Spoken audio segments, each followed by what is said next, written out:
Eles diziam que Hades era intocável, que ninguém poderia desafiá-lo em seu próprio reino, que o submundo jamais cairia. Mas a mitologia grega conta algo diferente. Houve um dia em que até o deus da morte quase perdeu tudo, um momento em que o equilíbrio entre vivos e mortos esteve à beira do colapso. E se Hades tivesse caído, o mundo dos vivos jamais teria sobrevivido. Entre todos os deuses do Olimpo, nenhum foi tão temido e tão incompreendido quanto Hades.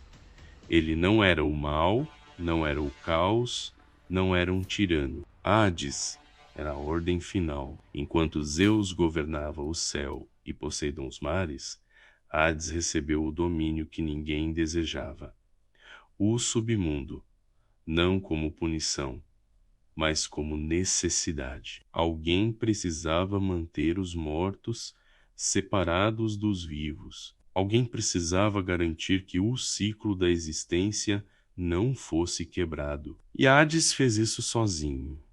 Diferente de Zeus, ele não buscava poder, diferente de Poseidon, não exigia adoração constante. Ele governava no silêncio, mas foi justamente esse silêncio que quase destruiu o seu reino. Ao contrário do que muitos imaginam, o submundo grego não era apenas um lugar de punição. Ele era dividido, organizado, meticuloso. Havia os campos elíseos, destinados às almas justas.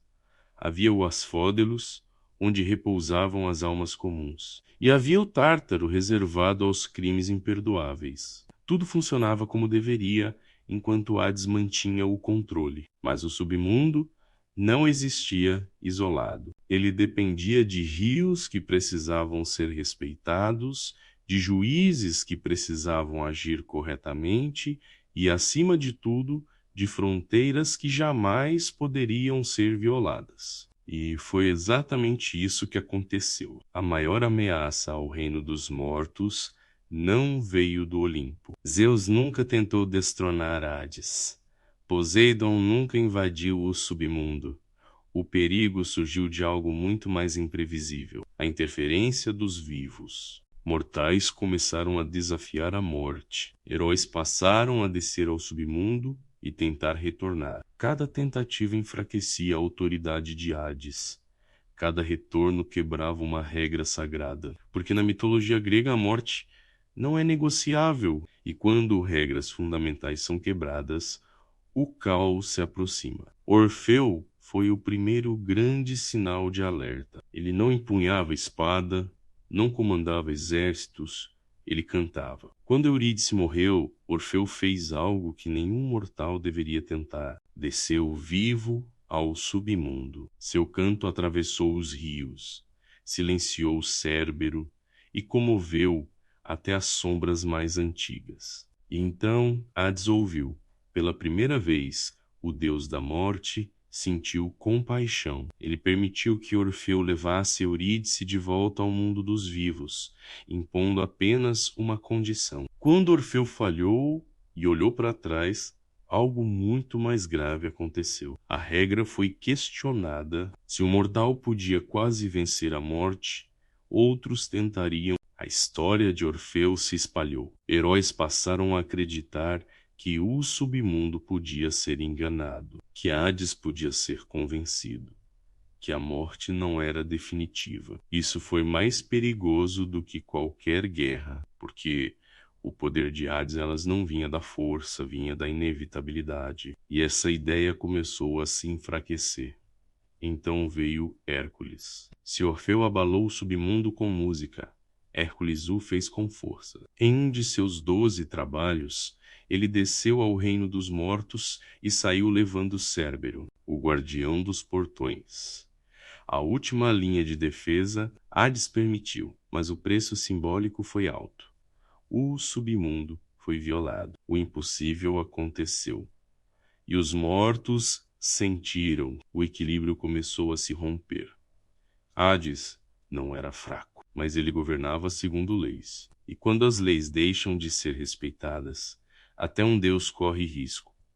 O número de almas inquietas aumentou. As fronteiras entre vida e morte começaram a se confundir. O equilíbrio que sustentava o mundo ameaçou ruir. Nesse momento, Hades quase perdeu o submundo, não para outro deus, mas para a desordem.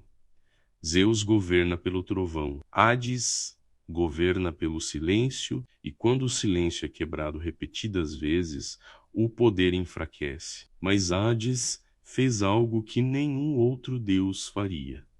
Ele reafirmou as regras, sem guerra, sem punição coletiva, apenas restabelecendo o limite final. Ninguém escapa da morte para sempre. Depois daquele período de instabilidade, o submundo nunca mais foi visto da mesma forma. O reino dos mortos permaneceu de pé, mas agora carregava a memória de quão frágil o equilíbrio podia ser. Hades continuou governando silencioso como sempre, porém mais atento. Ele havia compreendido algo que poucos deuses aceitavam. O perigo não vinha apenas de rebeliões ou guerras divinas, mas da quebra gradual das regras que sustentavam o mundo. Diferente de Zeus, que precisou enfrentar monstros e batalhas para reafirmar sua autoridade, Hades percebeu que sua maior ameaça era invisível. Cada mortal que descia ao submundo e retornava deixava para trás uma dúvida. Cada dúvida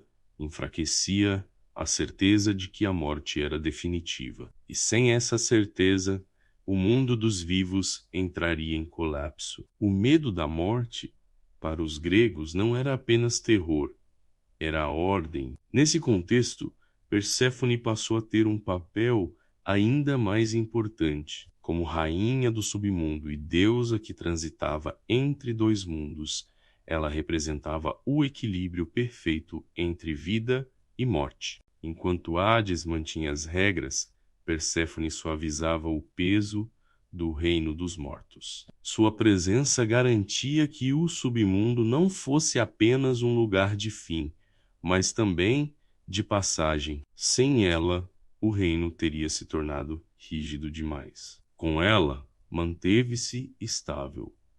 Foi essa estabilidade que impediu a queda definitiva. Hades não precisou reconquistar seu trono, porque nunca o perdeu de fato. O que esteve em risco não foi sua autoridade direta, mas a confiança universal de que o ciclo natural não podia ser quebrado. Quando essa confiança vacilou, o submundo quase deixou de cumprir sua função. E sem o submundo não haveria separação entre passado e presente, entre vida e morte, entre ordem e caos. Ao contrário de outros deuses, Hades não reagiu com punições exemplares nem com demonstrações de força. Ele não lançou raios, não afogou cidades, não iniciou guerras. Sua resposta foi mais profunda e mais duradoura. Ele simplesmente fechou as portas, reafirmou as fronteiras, reforçou o papel dos juízes das almas, recolocou Cérbero como guardião absoluto e, acima de tudo, fez com que as exceções deixassem de ser vistas como possíveis caminhos. Com o tempo, os mitos passaram a tratar as descidas ao submundo como eventos únicos, irrepetíveis e perigosos, não mais como desafios possíveis. A mensagem era clara. A morte pode até ser observada, mas não pode ser vencida. Assim, o equilíbrio foi restaurado. Essa quase queda revela algo essencial sobre Hades. Ele não era o deus mais cruel, nem o mais fraco. Era o mais necessário. Enquanto os outros deuses podiam falhar, e ainda assim o mundo continuaria girando, Hades não tinha esse privilégio. Se ele falhasse, tudo desabaria. Por isso, seu governo precisava ser firme, constante e silencioso. Hades nunca desejou adoração, nunca buscou glória. Seu poder vinha da aceitação universal de que todos, sem exceção, chegariam ao seu reino um dia. Reis, heróis, deuses menores e mortais comuns. Nenhum título, nenhuma força, nenhuma astúcia era suficiente para escapar para sempre. Quando essa verdade quase foi esquecida, o submundo quase se perdeu, mas não se perdeu. E é por isso que Hades, diferente de Zeus, nunca precisou provar que era rei. Ele apenas precisava continuar sendo inevitável. Essa não foi a história de um deus derrotado. Foi a história de um deus que quase perdeu o sentido de sua existência. E ao reafirmar esse sentido, salvou não apenas seu reino, mas todo o equilíbrio do mundo. Se o submundo tivesse caído, a vida teria perdido seu significado. Porque, para os gregos antigos, viver só fazia sentido porque havia um fim. E esse fim tinha um guardião. Hades permaneceu, e enquanto ele permanecer, o mundo continuará existindo como deveria.